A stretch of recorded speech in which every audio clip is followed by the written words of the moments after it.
السلام علیکم ورحمۃ اللہ وبرکاتہ۔ محترم عزیزوں اور دوستو، میت کے تدفین کے وقت جو غلطیاں عموماً لوگ کرتے ہیں ان کی اصلاح کرنا بہت ضروری ہے، اور ان غلطیوں میں سے بعض غلطیاں تو بڑی سنگین ہوتی ہیں۔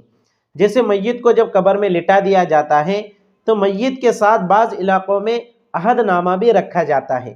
عہد نامے کی جو کتاب ہوتی ہے یا پھر کوئی ایسا پرچہ جس کے اوپر مکمل عہد نامہ لکھا ہوا ہوتا ہے، وہ میت کے ساتھ رکھا جاتا ہے۔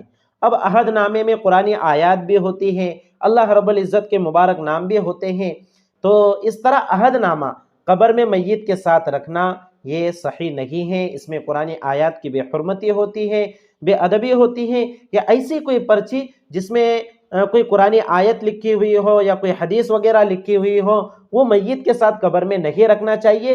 اس میں قرآن کریم کے آیات اور اللہ رب العزت کے مبارک ناموں کی بے ادبی اور بے حرمتی لازم آتی ہے۔ اس لیے علماء کرام اور فقہاء کرام ہمیں اس طرح سے عہد نامہ رکھنے سے منع کرتے ہیں۔ بعض علاقوں میں بڑی پابندی کے ساتھ اس پر عمل کیا جاتا ہے۔ میرے عزیزوں اور دوستو، میت کے ساتھ اس کے اعمال جاتے ہیں، اس کے اعمال اس کے کام آئیں گے۔ اب اس طرح قرآن آیات وغیرہ لکھ کر رکھنے سے یا عہد نامہ وغیرہ لکھ کر رکھنے سے کوئی مطلب حاصل نہیں ہوگا، بلکہ ہم خود قرآن کریم کے آیات کی بے حرمتی کے مرتکب ہوں گے، اللہ رب العزت کے مبارک ناموں کی بے ادبی کے مرتکب ہوں گے۔ اس لیے جن علاقوں میں بھی میت کے ساتھ قبر میں عہد نامہ رکھنے کا رواج ہے، ان کو اپنے اس رواج کو ترک کرنا چاہیے، اس رسم کو چھوڑنا چاہیے۔ اسی طرح بعض علاقوں میں دیکھا جاتا ہے کہ میت کو جب قبر میں رکھ دیا جاتا ہے تو کل کی مٹی کے نام سے کچھ مٹی میت کے سرہانے رکھی جاتی ہے، جس کا طریقہ یہ ہوتا ہے کہ ایک آدمی اپنے ہاتھوں میں مٹی لیتا ہے اور چاروں کل پڑھ کر اس پر دم کرتا ہے، اور وہ مٹی وہ میت کے سرہانے رکھ دیتا ہے۔ تو یاد رکھیے کہ یہ بھی آپ صلی اللہ علیہ وسلم کی کسی حدیث سے ثابت نہیں ہے، صحابہ کے کسی طریقے سے ثابت نہیں ہے، نہ سلف صالحین سے، ہمارے اکابرین سے اس طرح کا کوئی طریقہ ثابت ہے۔ تو اس طرح سے کرنا، کل کی مٹی پڑھ کر میت کے سرہانے ڈالنا اور اسے دین کا حصہ سمجھنا، یہ بھی صحیح نہیں ہے، اس کو بھی ترک کرنا چاہیے۔ اگر آپ میت سے صحیح اور حقیقی محبت کرتے ہیں تو آپ میت کو پڑھ کر ایصال ثواب کریں، اس کے نام سے صدقہ خیرات کریں، اس کا ثواب اپنے میت کو بخشے، اپنے مرحوم کو بخشے، تو اس کا ثواب اس میت کو پہنچے گا اور میت کو فائدہ بھی ہوگا۔ اب صرف کل کی مٹی پڑھ کر میت کے سرہانے ڈالنے سے بتائیے کیا فائدہ حاصل ہو سکتا ہے؟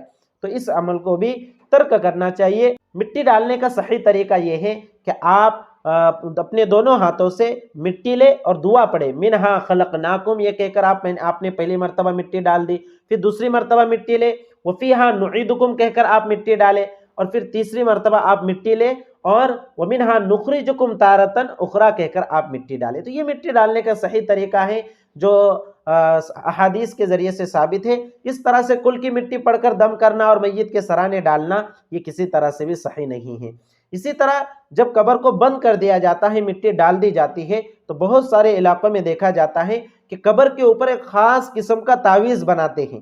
تو یہ تعویذ بنانا نہ جانے لوگوں نے کہاں سے ایجاد کر لیا ہے، نہ یہ کسی حدیث سے ثابت ہے، نہ کسی صحابی کے عمل سے ثابت ہے، نہ یہ سلف صالحین کا طریقہ ہے۔ تو یہ جو تعویذ بنانے کا رواج ہے یہ بھی شریعت کے خلاف ہے۔ اس طرح سے تعویذ بنانا، اس کو دین کا حصہ سمجھنا، یہ صحیح نہیں ہے، غلط ہے اور گناہ کا کام ہے۔ اس لیے اس طرح سے قبر کے اوپر تعویذ وغیرہ نہ بنائیں۔ آپ نے قبر کو بند کر دیا، آپ اس کے اوپر مٹی منتشر نہ ہو، اس لیے اس غرض سے پانی وغیرہ قبر کے اوپر کچھ ڈال دے تاکہ مٹی اس کے اوپر جم جائے، مٹی منتشر نہ ہو۔ پھر سرہانے کی جانب جا کر سورہ بقرہ کی ابتدائی آیات مفلحون تک، اور پیروں کی جانب سے آ کر سورہ بقرہ کے جو آخری آیات ہے وہ آپ پڑھیں انشاءاللہ۔ اتنا کر لے اور بعد میں آپ دعا بھی کر لے، چاہے انفرادی دعا کریں یا اجتماعی دعا کریں، تو اس میں کوئی حرج نہیں ہے۔ تو یہ عمل کرنے کے ہے، اس کو چھوڑ کر قبر پر تعویذ بنانا یا دوسرے خرافات کرنا یہ صحیح نہیں ہے۔ تو یہ تدفین کے سلسلے میں ہونے والی چند غلطیاں تھیں